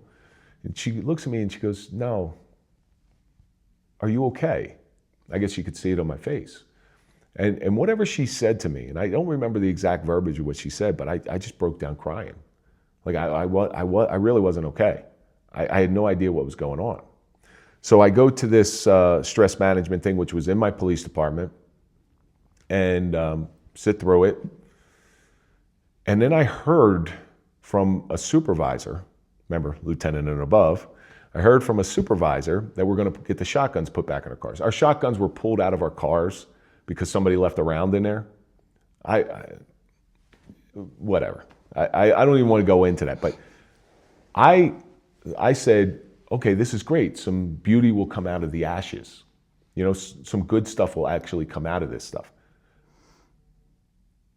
We can wait if we want. No. That's fine. Well, that's a break. I know where I am. Okay. So some beauty will come out of the ashes. And then I heard that the next line out of his mouth was, "Oh, they're only going in supervisors' cars." That made me, again, it was the 0 to 100, no buffer. I started yelling at a lieutenant. That stuff will get you fired. It was so bad that the rest of the guys who were there actually picked me up and walked me downstairs and outside so I wouldn't get fired. And you know, that was the last time I was in police headquarters. Until recently, until probably 2 or 3 months ago, I went in there. I'd never gone back in. And then the nightmares are happening. And my attitude is awful. There was one incident that I don't think I've ever told before. That we had like a pantry in our house with kids' cereal and snacks and all that stuff. Something was out of order. And I lived in a bi-level, so the stairs were right below where this closet was. I ripped the whole closet out and threw it down the stairs and then walked out of the house. Didn't yell, didn't scream, just ripped it out and threw it down the stairs. But the incident that really changed everything for me, because I'm in a gradual decline, right? I'm starting to drink. I'm starting to drink every night. As a matter of fact, after a few days after the shooting, there probably wasn't much of the day that I wasn't drinking. I had bottles stored everywhere because I just didn't want to feel the pain. And even drinking a little bit maybe got me an hour or two of sleep, and that was well worth it. So my son has all the toys that I had when I was a kid, Nerf guns, things like that, and he's playing around with his Nerf gun in his room, and I walk up to him, and he turns around and he points the Nerf gun at me. So he points the Nerf gun at me. So what I do is the maneuver, right? When somebody points a gun at you, you grab it real quick. I did this to a 3-year-old. I grabbed it real quick and I turned it around. And I snapped it in two and threw it in the garbage. Have you ever, if you're a father and you ever get that look in your kid's face when they're really scared? They're not crying, they're not screaming, there's nothing coming out. Their mouth is just open and they have this blank look on their face. And that's what my son had at me. He's looking straight at me. And I don't know who was more scared that day, him or I. But all I know is I can't, something's really bad here. So I walk out of my house, I get in my truck, I drive a couple miles away, I park my truck, I turn off my cell phone, throw it in the glove box, and with a bottle of water, I walk into the woods and I sat up against a tree for 3 days. Oh, side note to that was I also started carrying my off-duty weapon. I never carried my off-duty weapon because it was more of a liability than anything else. But I started carrying my off-duty weapon because I wasn't sleeping. I was paranoid as hell. I was drunk half the time, more than half the time. So I go out in the woods and I didn't have a plan. I wasn't going to do anything at this time. I just had to think. I had to clear my mind. I had to quiet everything. So that's exactly what I did. And I sat there and without speaking, without eating, just sat there and thought. And I, never slept. Until 3 days were up. I don't know why I got up, walked out, walked to my car, started up, grabbed my cell phone, turned it on, went home, walked in like nothing happened.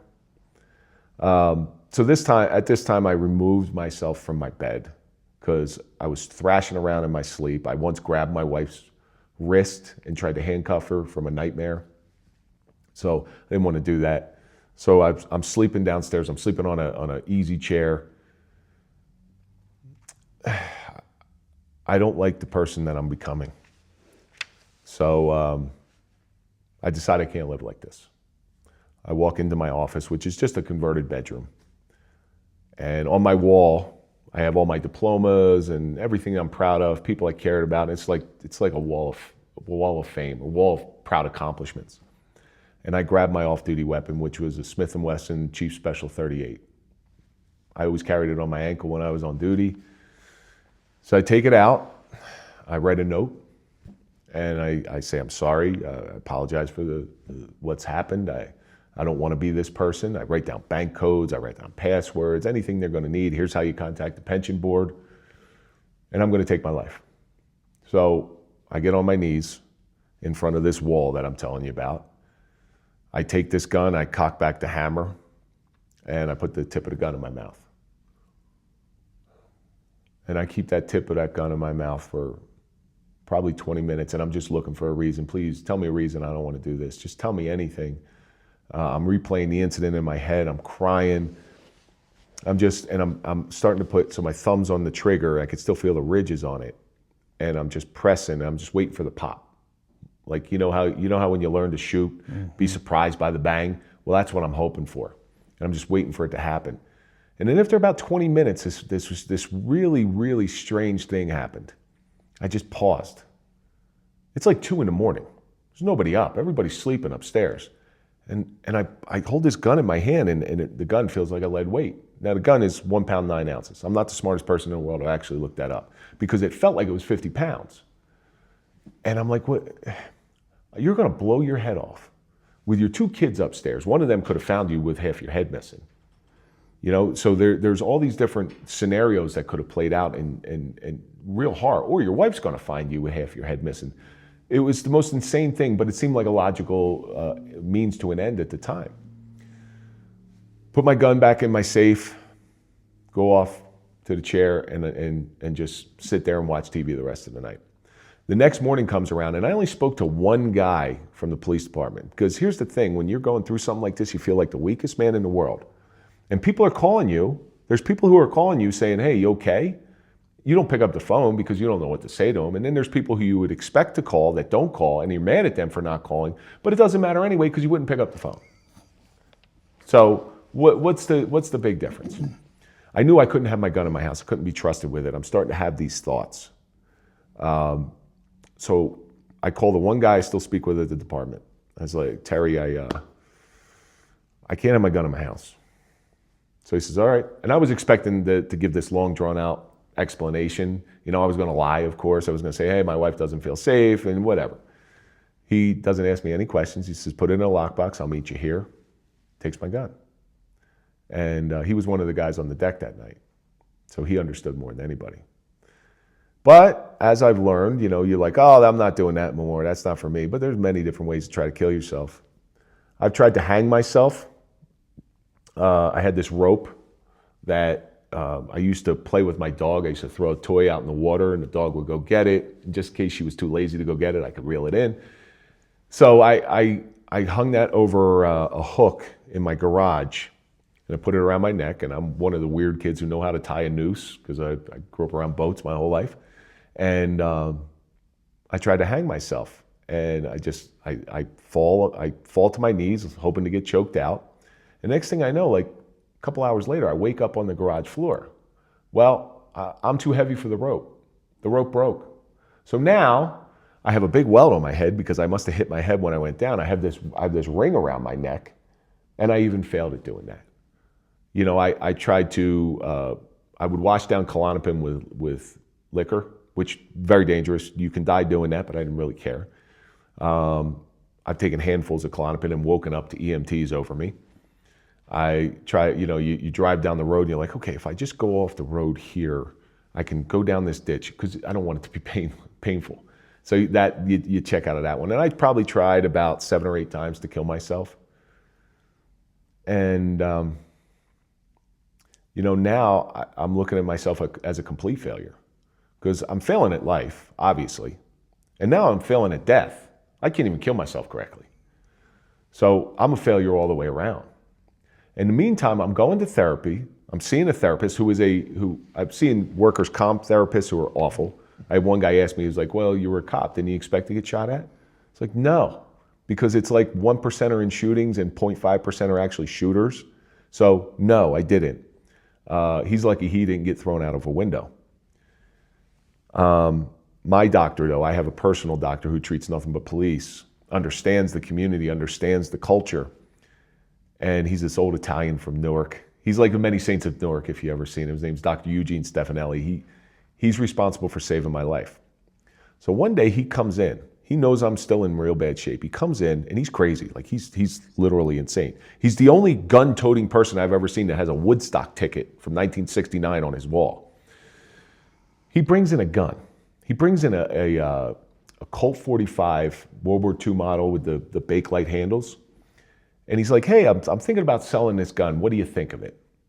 I'm like, you crazy. And I think I called him an ethnic slur because I called right to his face.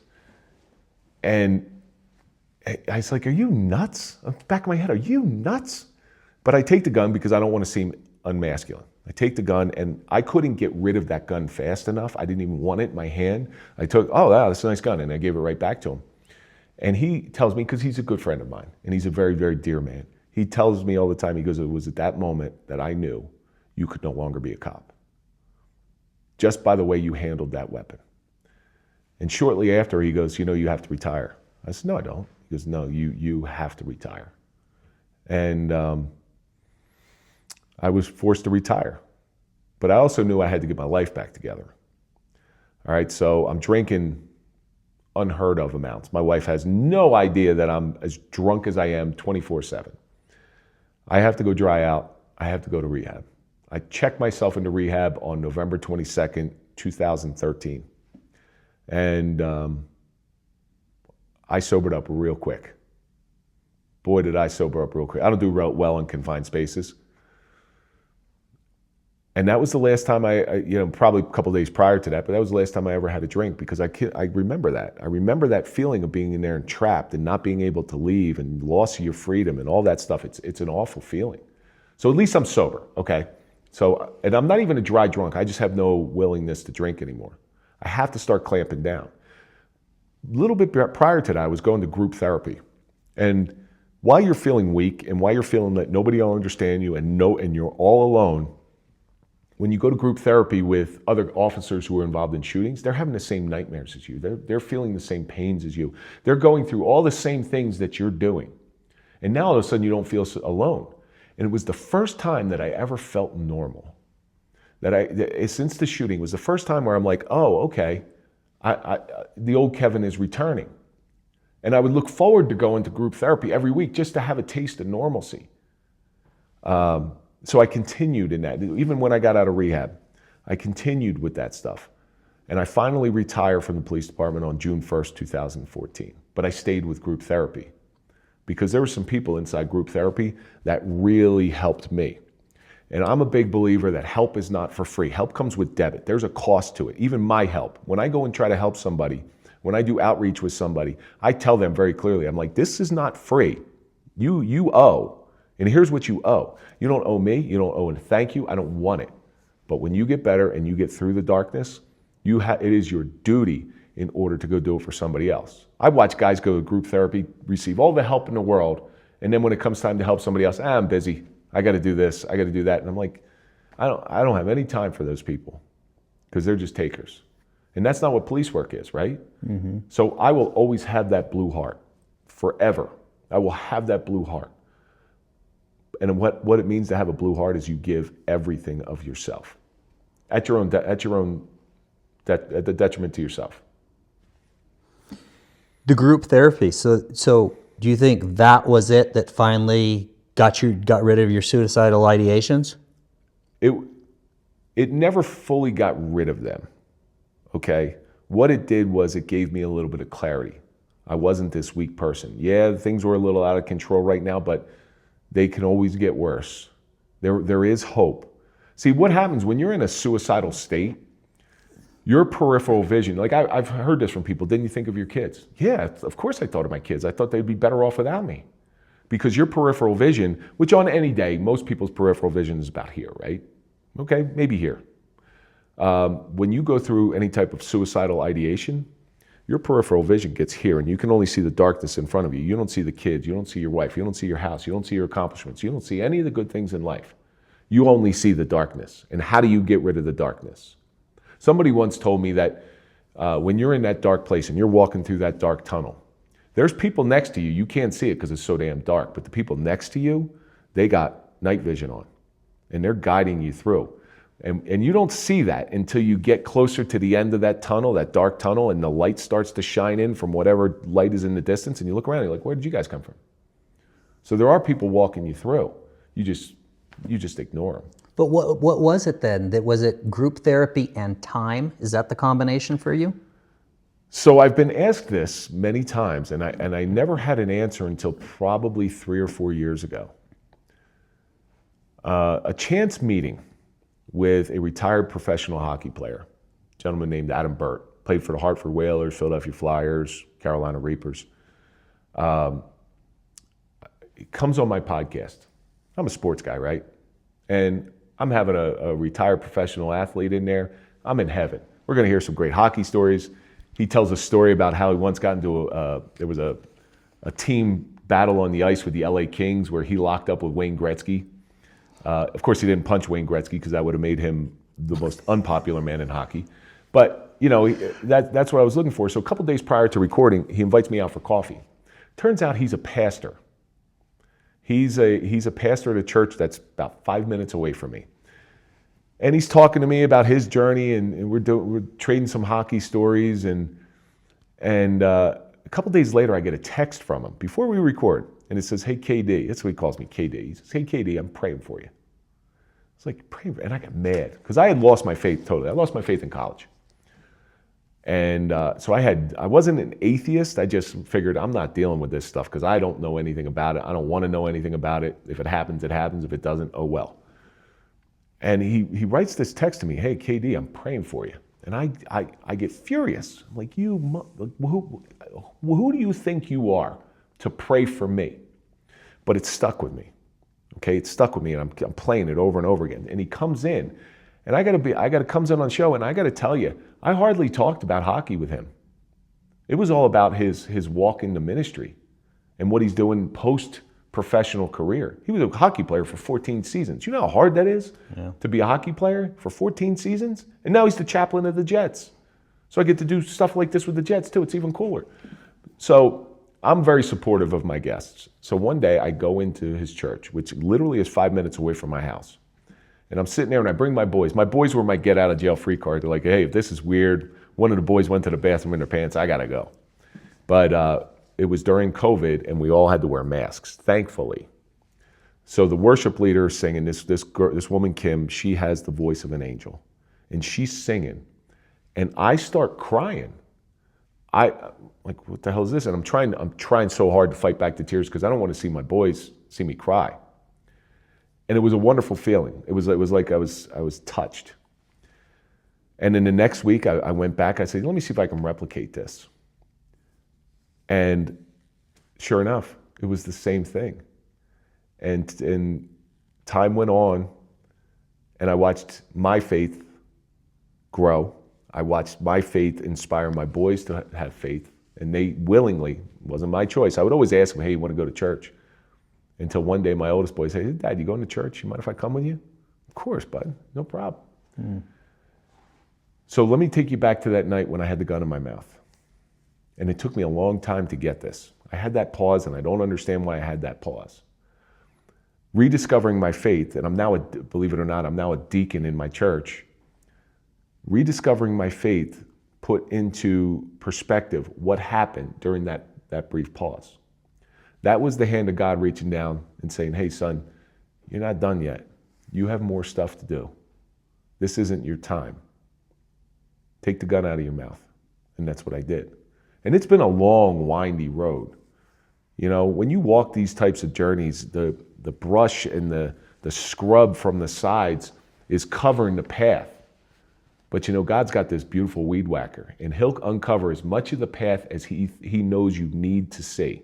Not what you want to see, because we're never given what we want, we're given what we need. At the time when the gun was in my mouth, I was given what I needed. At the time when I started my show, Adam Burke came in. He was what I needed. You know, I would have rather had it Wayne Gretzky. I'm sorry, Adam. But I wanted Wayne Gretzky. I got Adam Burke, but think about that. Think about the fortuitous events that had to unfold for that to come. And the only reason I started my show is because lockdown happened and group therapy stopped. So that was my continuation of group therapy. So if I had to say what brought me totally out of the darkness, it was my faith. It was my faith. Because the person who has true faith fears nothing. Somebody who has suicidal ideations is just in fear all the time. That and a hell of a lot of therapy got me through everything. You know, I have my moments. I don't think anybody really ever gets cured of post-traumatic stress. And I hate the word disorder. You'll never hear me say post-traumatic stress disorder. I hate it. It stigmatizes the whole thing. You know, what sounds kinder, post-traumatic stress or post-traumatic stress disorder? If I tell you you have post-traumatic stress, there's a possibility that you could get over it, maybe go back to work, resume your career. If I tell you you got a disorder, you'd be like, oh man, this is it. I'm done. I'm done. So that I believe is what got me through it. And my faith has got me through many difficult times. How about your 3-year-old? Pretty young when that happens. Any residual from that, from your kind of, getting mad? So that's my son, Patrick. My son, Patrick, now is 16 years old. Okay. He's taller than me, okay? He's got a bigger foot than I got. He's going to go, I think he's going to do something with football, right?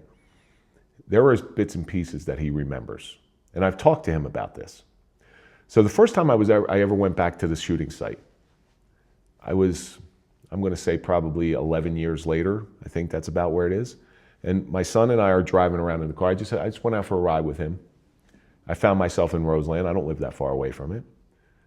And I start just going back to where the shooting site was. And they had known I'd been in a shooting. They don't know the events that happened afterwards, or they know a little bit about it. And my son's sitting in the car, and you can see in this one parking lot, you can see where the shooting happened. And I remember my son looking, I'm like, yeah, Patrick, that's where it happened. And he looks at me and he goes, Dad, that's really small.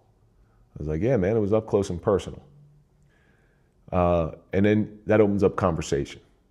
They're like, yeah, I was not doing well after that shooting. It really did mess me up. And they've sort of accepted the fact that, yeah, Dad went through something horrible, so we're going to give him a little bit of grace, that hug instead of that punch in the mouth that you deserve. I believe my Patrick remembers a little bit. He remembers enough, but through conversation, because you have to make sure that they understand that it was me, it's not them. This one's on me. It was an unfortunate set of circumstances that I couldn't control, that I wish I could undo, but I can't. But I think the place they see me in now, and how much I've grown and how much I've come out of that,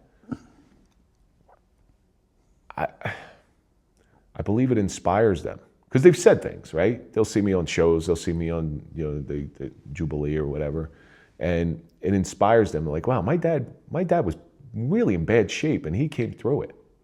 So before, where it might carry some long-term detriments to it, I don't forget my bad stuff. I embrace it. I embrace all that stuff.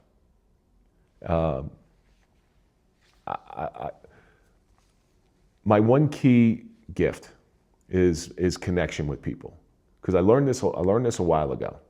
Cops will go in front of each other and say, hey, I made 15 arrests, I made 20 arrests, and they'll just constantly, it's a game of one-upsmanship.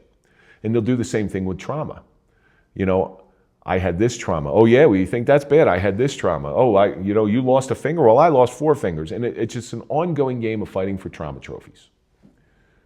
And whenever you're trying to impress somebody with how bad you had it, or how many arrests you had, or how many medals you have, you never connect to anybody. The only way you connect to somebody is through vulnerability. So if you look at Pastor Rick Warren, wrote A Purpose-Driven Life. He's up on stage and he's talking. And he's telling all the great things about his church. My church has 40,000 members. I wrote a #1 best-selling book, The Purpose-Driven Life, sold 50 million copies. And he's going through all his accolades. And he talks to the crowd and he says, now you feel that? You feel that distance? You feel how far apart we are? Now what if I told you my son lost his battle with addiction and took his life? Now you feel it? You feel how close we become? So you connect to people with your vulnerabilities and you separate people through their successes. It's crazy how it works. Mm-hmm. What's the name of your podcast? The Suffering Podcast. Okay, The Suffering Podcast. So tell me this, because I listened to you this morning. You started that podcast with a good friend of yours. Yes.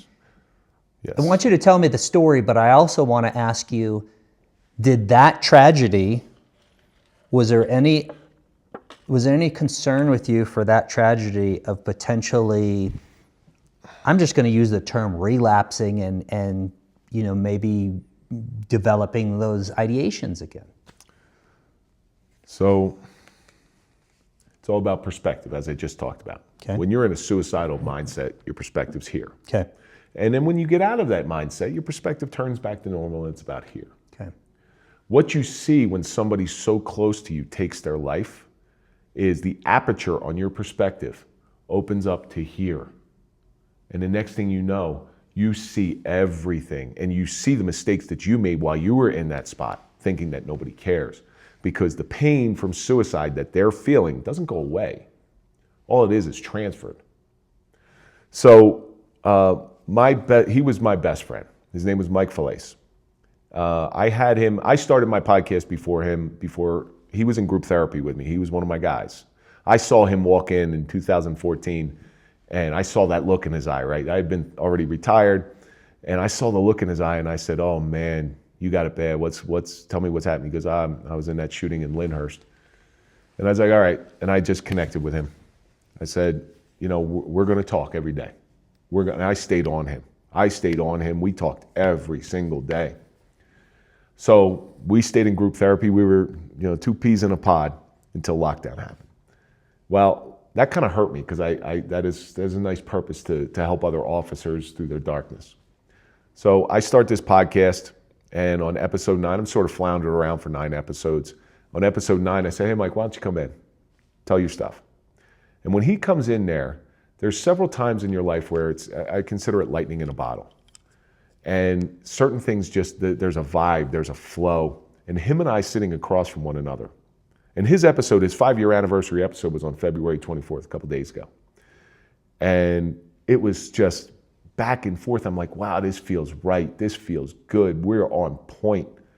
We were only on audio back then. I used to go in my garage and edit the episode and then put it up and get ready. And I'm listening to it. I'm like, oh my God, this is really good. This is really, really good. I call him. I send it to him. I'm like, Mike, you got to listen to this. This is amazing.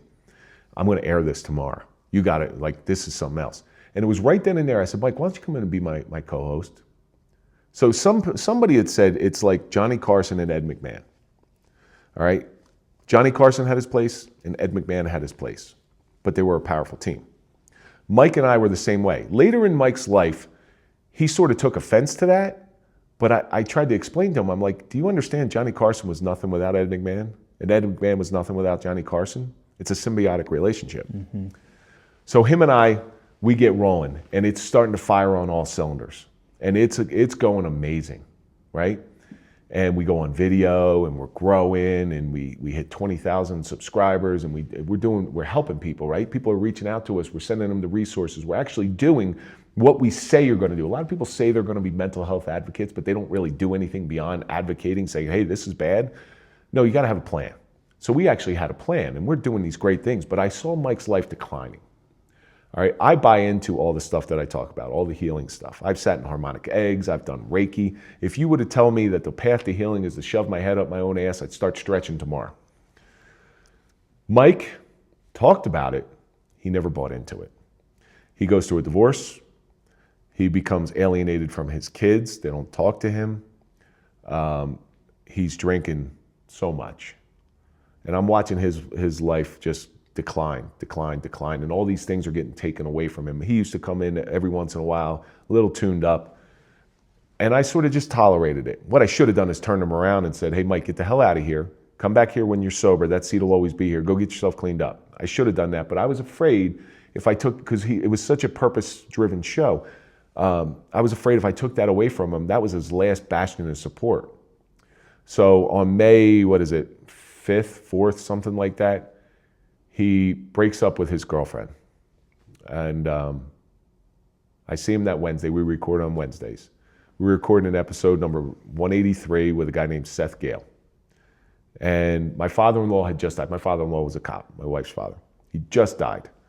And his funeral was the next day. Mike was like Dr. Death. He loved to call, he had this thing where he loved to call you and tell you people died. It's like, hey, did you hear this person died? One always wanted to be the first person. He once called me up to tell me somebody's farm horse died. He's like, hey, did you hear Clink's horse died? I'm like, dude, you are unbelievable. So we go on there, and prior to recording the show, we always do an Instagram Live. It's sort of like a little warm-up, get people excited and things like that. And the whole Instagram Live was about loss. It's on my social media. And during there, he's off. There's something going on. And he turns to me at one point during the Instagram Live, and he says, oh, there's going to be a lot of loss tonight. And we're live, right? So I look at him, I'm like, what the hell are you, okay. But I'm live, I got to keep going. So we record the episode, and the thing about Mike and I is we always leaned on each other when we had rough days. Call him up and say, hey, I'm having a day. Or if I don't hear from him for a couple of days, I'll give him a call and say, hey, what's up? The last 2 or 3 months of his life, those phone calls stopped. And that night, we're walking out. The guest, oddly enough, parked in the front of the building. We park in the back.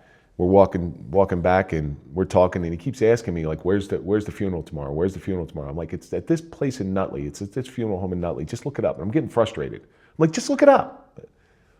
So he stops, and he stands in a parking stall, and he turns around, and he says, hey, Kev, I love you, brother. It's not an odd thing for him to say. It was the way he said it. We always told each other we loved each other. That's the secret to a happy life. Be honest and tell people you care about, you love them. We always did that. He says, I love you, brother. And I said, of course I know that, and I love you too. And I gave him a hug. And I could still see his face as he gets into his silver Jeep and drives away. So the next day, my father-in-law's funeral, Mike doesn't show up. I'm like, I call, there's a group of us, there's 4 of us, right? We're real tight. I call the other guys up on them, and we knew Mike was going into some really bad times. And I said, somebody check on Mike. I haven't seen him all day, I haven't heard from him all day. And he doesn't show up at my father-in-law's funeral, which was odd. So that night comes around, and that night I went out to dinner with my pastor and some professional football players. This is awesome, right? I'm having dinner, and funny enough, the football players are talking about our podcast because my pastor, I guess, got their ear. And I couldn't wait to call Mike because he's a big football guy also. And I'm like, Mike, you're not going to believe this. Football players are talking about us. This is crazy. I go to call him. Nobody picks up. I'm on the phone with my buddies. And I'm just trying to get somebody over there. He lives about a half an hour, 45 minutes away from me. I was like, just go over there, check him. And I stayed up till about 11:30 that night, which is really odd because I go to bed at like 8 o'clock at night. So I go to bed at 11:30 and I wake up at 3 o'clock to go work out. And I pick up my phone, and I never sleep with my phone in the same room. And I have like 50 missed calls and 30 text message, call me right away. And it happened at like 11:40 that all these calls started. So first person I call is his brother. And I've known his brother for 30 years. And I was like, Frank, what's going on? And all I hear is, he's dead. He's dead. So when we got done recording, Mike went home.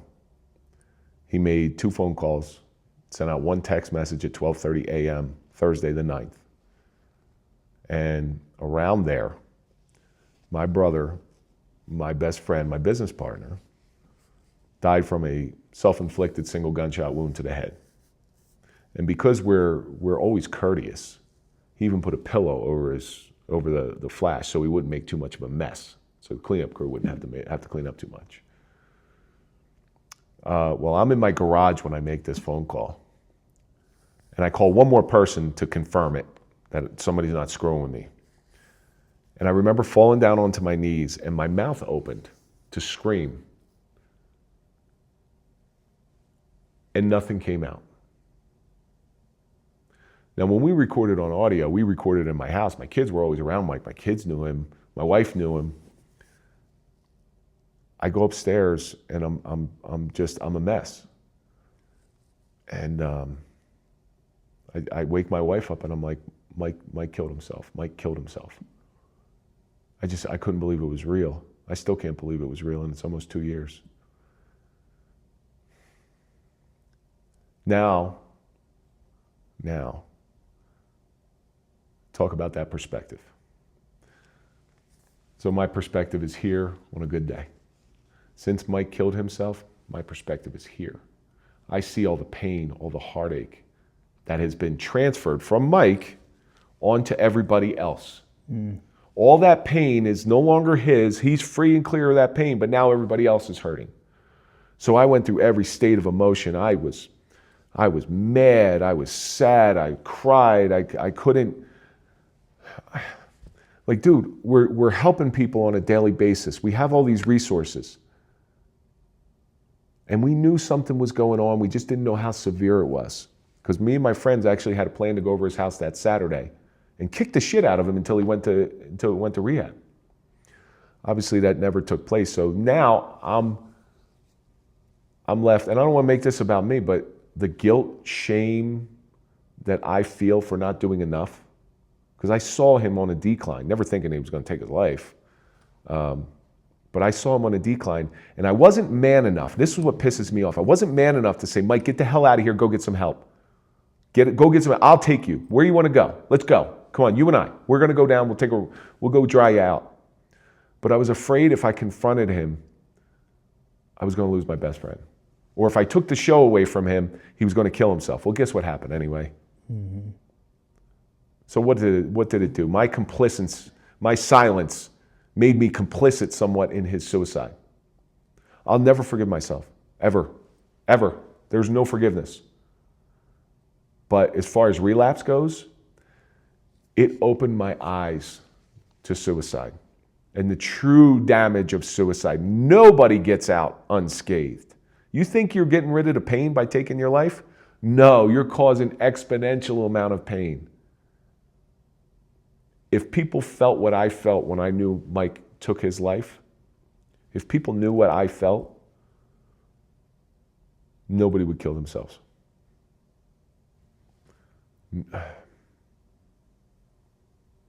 And I've spent the last 2 years, and I've always been there for people, but I do things a little differently now. It changed completely the way I do things.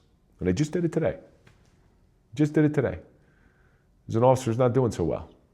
I don't know him, but I know who he is. Sat right next to him. Said, hey, what's up, man? How you doing?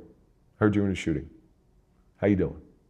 And what did I get? One of the 3 words that I don't accept. Fine, okay, good. I was like, you're so full of shit, your eyes are brown. Let's talk. And that's all I do is open up conversations. That's all I do. Yeah. Because I know that pain.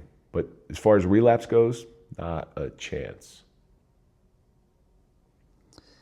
2 last questions for you. Law enforcement career. Would you do anything differently? I would have studied Jiu-Jitsu while I was on the job. That's Really? one of the things I would do. Really? I believe Jiu-Jitsu lowers use of force.